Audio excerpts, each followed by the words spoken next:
Good evening, everybody. The JMH guy here, back once again. It moved into my new place. Lots of new stuff to discuss over the next few videos. I finally got a little setup going on. Trying to decorate it soon over the next while. But anyways, for today's video, it's 30 years of the Lamborghini Diablo.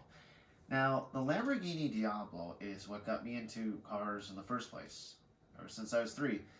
For any of you who watched my previous or prior videos, I've mentioned a small model toy car that I had since I was 3. This. Now, just to get a much better closer up shot, I'll do some more close-ups in editing. This is it. It's a yellow or mustard on a ketchup spec. It's like an early 90s, so it might as well be a 91 or a VT. Anyways, this toy, having it since I was 3, almost 26 years ago, this year. I have so many memories of this. The biggest regret, though, is, as you can see, I was 3 years old and wasn't thinking straight, so I played with the doors and ripped them off. Now, this was such an icon for me growing up in the 1990s. Why I loved it was just like the generation before myself, they loved the Countach. The Diablo is my Countach. And even to this day, I still love it. A lot of people, they love the Aventadors. I appreciate them for what they are. I adore the Murcielago. But if it wasn't for this, I would not be into cars as much as I am now. The V12, the 1990s vibe, it's cultural. It's like a cultural phenomenon. It's an icon. Yes, there was the F50. Yes, there was the F40, the Jaguar XJ220, and so many other 1990s icons. But this, like the first production vehicle that hit 200 miles per hour, the raw, like V12, the countless pop culture movies and everything, as well as all the superstars and icons.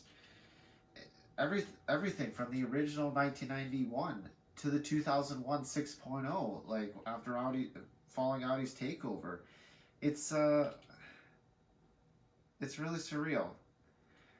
If I was to pick my favorite Diablo, though, aside from this, bias being my first model car, really, since I was 3,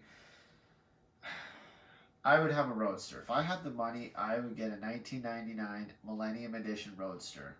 I love the 6.0. I love the VT coupes. I love the rawness of the 1991 rear-wheel drive. But the Roadster, it's just so cool. It's low to the ground. It's got a manual gearbox, the raw, naturally aspirated V12. And I love the Aventadors so much, but the original V12 that Lamborghini had for decades, and they just developed it from the Miura to the Countach, Diablo, Murcielago. I love that low, like, baritone or sort of note of the exhaust. I got to sit inside I believe it was a 1991 Diablo a long time ago. I'll put a picture up in this video of that as well as some other moments. But the first time I sat inside it, I'm like, wow, this is cool. Like, I didn't get to drive it or ride in it, but just sitting inside it, being close to a Diablo in general, it's just so wicked. And I know there's a huge market for the replica ones, but a replica is not the original. It never will be. You can put all the 350 V8s, and it's not like, for those people who do it, I don't mean to insult, but a Lamborghini has to have its V12 if it's one of the V12 models, even a replica. Now, the low slung doors, the proper scissor doors, not the Aventador's doors are not true scissor doors. Now, why else I really loved it was something about the cockpit. The interior is so fascinating because you look at the 1991s and some with the massive dashboards and even some of the laters with the passenger side airbags. It's amazing, and then you go 10 years forward and you see the difference of the 6.0s after Audi's interior influence, and it's just mind-boggling how much change from the beginning to the end of the Diablo's production run there was. Curated had a really cool video recently they put out. John, when he put out the comparison of the 91 and the 2001 6.0, I love that. It's so cool, like the differences. Now, the 6.0s, it's amazing the values of those, how much those skyrocketed. Even the Roadsters, the VTs, the SE30s, the Yodas. The curated Yodas are amazing. It's crazy to think, like, only a few years ago you could even get a 1991 Diablo coupe, a basic Diablo coupe, for less than 100 grand. And now they have all skyrocketed. If I had 200 grand and I had a choice to purchase any supercar, for a while, I'm not gonna lie, it was the Murcielago, but I would have to honor my childhood memory and get a Diablo of some sort. And you know what? If I could get one yellow on red, may not be my favorite color, but to have it side by side, the model and the real one, how cool would that be? It's just wicked. All the design influence and everything. I mean, on a side note, it would be really cool to get this restored. Well, we'll have to see. So, but yeah, there I go.